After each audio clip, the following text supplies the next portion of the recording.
When working with transparent materials, either glass or even just varnish on a surface, you're going to want to pay attention to something called BRDF.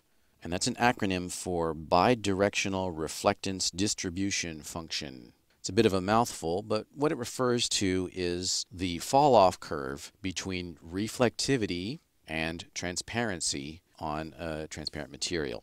So in the example of this wine glass, in the center of the glass, where the surface is pointing directly at the camera, we're getting a great deal of transparency and not much reflection. Over here on the edge of the glass, where its surface is pointing 90 degrees away from the camera, we're getting a lot more reflectivity and a lot less transparency. So BRDF controls the curve between transparency and reflectivity. Currently on this wine glass, I have the simple glass solid template applied. Scrolling down a little bit, and you'll notice the index of refraction is set to the default of 1.5. Scrolling down a little bit farther, we've got the BRDF rollout.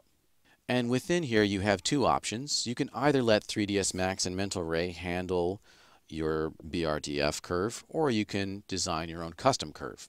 So if you just want it to be calculated for you, you can use the by IOR option, and then the BRDF curve will be controlled by the index of refraction. So you'll see here with an IOR of 1.5, we're getting solid glass.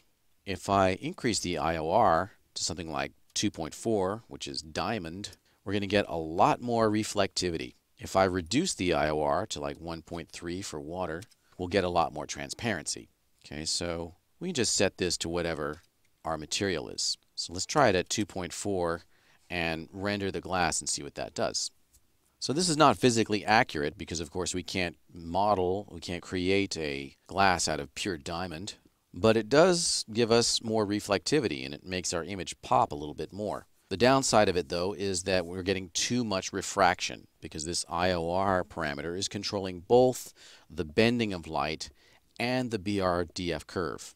Okay, so what we really probably want to do if we want to make our images pop a little bit more and get more reflectivity, we probably want to have the IOR set to be physically accurate and then adjust the BRDF curve manually. So let's try that. So when I choose custom reflectivity function, then I have three parameters to play with. The 0 degree reflection is how much reflection we're going to have in the center, or where the surface is pointed directly at the camera, 0 degrees to the line of sight of the camera. So as I reduce this, we'll see less and less reflectivity in the center. The second parameter is the reflectivity at 90 degrees, which is on the edges, or where the surface is pointed away from the camera. And then the curve shape here is, as the name indicates, the shape of the curve. And it's set to 5 by default, which is actually kind of high. Let's see what this looks like if I set this to 1. And I'll reduce the 0 degree reflection down to nothing and render the glass and see what this gives us. So this is a pretty clear demonstration of how BRDF works. You wouldn't really see this sort of phenomenon in nature, but this is just a good indicator in terms of the lesson. So you'll see here in the center, it's completely transparent, and at the edge, it's completely reflective. So you would never really do something like that. You would play with this until you got something that looked good. And my recommendation with this curve shape is that default value of 5 is really way too high, and I would tend to bring that down probably around 2 or 3.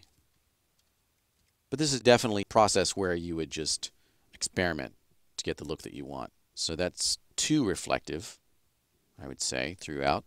So I'll bring my 0 degree reflectivity down and just do iterative renders until we get the look that we want. So now this is better than setting the IOR really high because the light is not bending excessively as it travels through the glass, but yet we're getting stronger reflections and we're getting a prettier image. Of course, again, this is not physically accurate, but it looks good. So that's how you control BRDF in Arch and Design.